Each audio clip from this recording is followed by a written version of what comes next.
جنت میں ہمیں سکون نصیب نہیں ہو رہا، تیرے حور و غلمان میں ہمیں سکون نہیں مل رہا، ان محلات میں ہمیں سکون نہیں مل رہا، باغات کے فروٹ کھا کے ہمیں سکون نہیں مل رہا۔ حج ادا کرنے والا حاجی یہ نہیں کہے گا اے ہمارے پروردگار تیری جنت میں ہمیں سکون نہیں مل رہا، عمرہ ادا کرنے والا اللہ کا ذکر کرنے والا یہ نہیں کہے گا اے ہمارے پروردگار تیری جنت میں ہمیں سکون نہیں مل رہا۔ ایک شہید ہونے والا، اللہ کے راستے میں شہید ہونے والا، میدان جنگ میں شہید ہونے والا، کافروں کا مقابلہ کرتے کرتے شہید ہو جانے والا، یہ پکار کر کہے گا اے میرے پروردگار تیری جنت میں ہمیں سکون نہیں مل رہا، ہمیں دوبارہ دنیا کے اندر بھیج، کافروں کا مقابلہ کرو، جو شہید ہونے میں لذت تھی وہ لذت تیری جنت میں بھی نہیں۔ وَمَن يُقَاتِلْ فِي سَبِيلِ اللَّهِ، جو بھی اللہ کے راستے میں قتال کرے گا، اللہ کے راستے میں کافروں کا مقابلہ کرے گا، کافروں کے مقابلے میں اسلحہ اٹھائے گا، کافروں کے مقابلے میں جنگ کرے گا، فَيُقْتَلْ پھر وہ شہید ہو جائے، او یغلب یا اللہ تعالیٰ اس کو غلبہ عطا کر دے، فَسَوْفَ نُؤْتِیہِ أَجْرًا عَظِیمًا، تو اللہ تعالیٰ نے فرمایا ہم اس شہید ہونے والے کو، غلبہ حاصل کرنے والے کو بہت بڑا عظیم اجر عطا فرمائیں گے۔ تو اللہ تعالیٰ نے قیامت تک آنے والی امت کو سمجھا دیا مسلمان شہید ہو جائے تب بھی کامیاب ہے، مسلمان کو غلبہ مل جائے تب بھی کامیاب ہے، مسلمان کی شکست تو اللہ تعالیٰ نے لکھی ہی نہیں۔ اللہ تعالیٰ نے مسلمانوں کے مقدر میں فتح ہی فتح لکھی ہے، کامیابی ہی کامیابی لکھی ہے، شہید ہو جائے تب بھی کامیاب، غلبہ حاصل کر لے تب بھی کامیاب، دونوں صورتوں میں اللہ تعالیٰ فرماتے ہیں ہم ان مسلمانوں کو اجر عظیم عطا کریں گے۔ دنیا کے اندر اولیاء اللہ کی عبادت کرتے ہیں، صبح سے لے کر شام تک نمازیں پڑھتے ہیں، نوافل ادا کرتے ہیں، قرآن مجید فرقان حمید کی تلاوت کرتے ہیں، اللہ کا ذکر کرتے ہیں، گھنٹوں گھنٹوں اللہ تعالیٰ کے ذکر میں مصروف رہتے ہیں، قراء حضرات قرآن مجید کی تعلیم دیتے ہیں، علماء کرام علم دین دوسروں کو پڑھاتے ہیں، خود بھی عمل کرتے ہیں، حج کرنے والے حج ادا کرتے ہیں، عمرہ ادا کرنے والے عمرہ ادا کرتے ہیں، اس لیے تاکہ اللہ کا دیدار ہو جائے۔ لیکن اللہ تعالیٰ نے فرمایا جو اللہ کے راستے میں شہید ہوگا، کافروں کا مقابلہ کرتے کرتے شہید ہو جا، کافروں سے جنگ کرتے کرتے شہید ہوگا، اولیاء اللہ ساری زندگی اللہ کی عبادت کرتے ہیں، علماء کرام ساری زندگی دین اسلام پڑھتے پڑھاتے ہیں تاکہ اللہ کا دیدار ہو جائے، لیکن دنیا کے اندر اللہ کا دیدار ان کو نصیب نہیں ہوتا، دنیا سے رخصت ہو جاتے ہیں، قبروں میں چلے جاتے ہیں، قیامت کا انتظار کرتے ہیں قبروں کے اندر، پھر جب قیامت آئے گی اللہ تعالیٰ حساب و کتاب شروع کرے گا، پل صراط سے گزرنا پڑے گا، اپنے اعمال کا وزن کرانا پڑے گا، اللہ کو حساب دینا پڑے گا، اس سارے حساب و کتاب کے بعد جب جنت میں داخل ہوں گے، جنت کی ساری نعمتیں ملیں گی، ساری نعمتیں مل جانے کے بعد اللہ تعالیٰ آخر میں اپنا دیدار نصیب فرمائیں گے،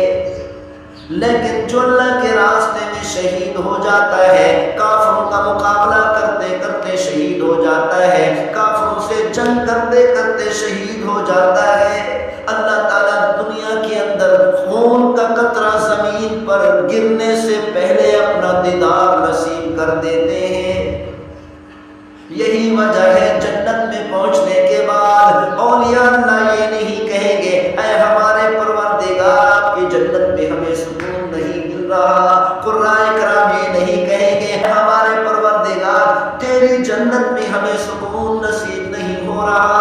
تیرے حور و غلمان میں ہمیں سکون نہیں مل رہا،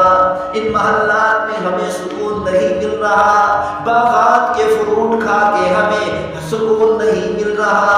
حج ادا کرنے والا حاجی یہ نہیں کہے گا اے ہمارے پروردگار تیری جنت میں ہمیں سکون نہیں مل رہا۔ عمرہ ادا کرنے والا، اللہ کا ذکر کرنے والا یہ نہیں کہے گا اے ہمارے پروردگار تیری جنت میں ہمیں سکون نہیں مل رہا۔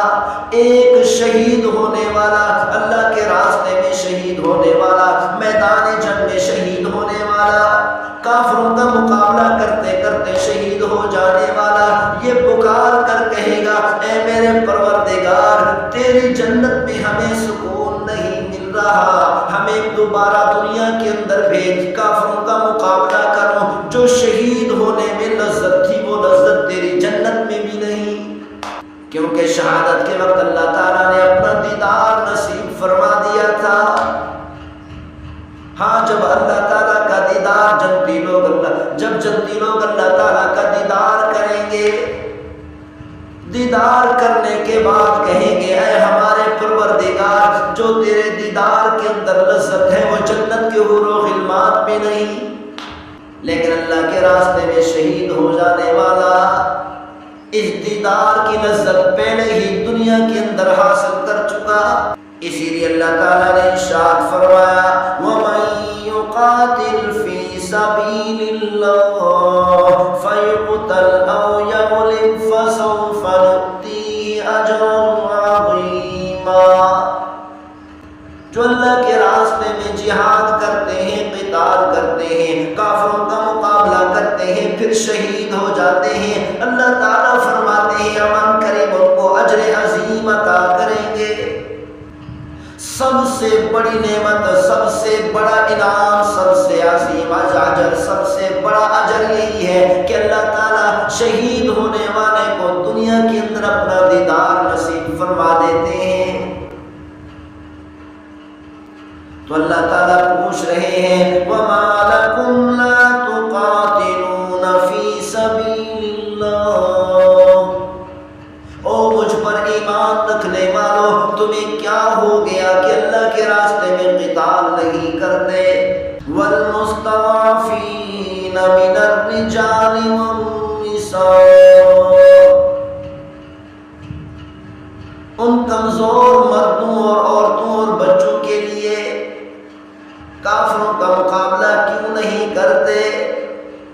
دیکھو تو صحیح کہ دنیا کے اندر کتنی ممالک ہیں، کتنی ملک ہیں، کتنے علاقے ہیں جن علاقوں کے اندر، جن ممالک کے اندر مسلمانوں پر ظلم و ستم کیا جا رہا ہے، کمزور مردوں پر، کمزور عورتوں پر، کمزور بچوں پر ظلم ڈھایا جا رہا ہے۔ تو اللہ تعالیٰ گویا کہ آج کے دن پاکستانی فوج سے پوچھ رہے ہیں، پاکستانی حکمرانوں سے پوچھ رہے ہیں، ایک ایک مسلمان کو پکڑ پکڑ کر جھنجھوڑ جھنجھوڑ کر پوچھ رہے ہیں مَا لَكُمْ لَا تُقَاتِلُونَ فِي سَبِيلِ اللَّهِ۔ اللہ تعالیٰ فرماتے ہیں جب میں پروردگار مدد کرنے کو تیار ہوں، میرے فرشتے مدد کرنے کے لیے تیار کھڑے ہیں، تمہیں کامیاب بنانے کے لیے تیار ہیں، تمہیں غلبہ عطا کرنے کے لیے تیار ہیں، تمہیں فتح دینے کے لیے تیار ہیں، تمہارے مقابلے میں کافروں کو شکست دینے کے لیے تیار ہیں، تباہ اور برباد کرنے کے لیے ہم تیار کھڑے ہیں، تمہیں کیا ہو گیا کہ اللہ کے راستے میں قتال نہیں کرتے؟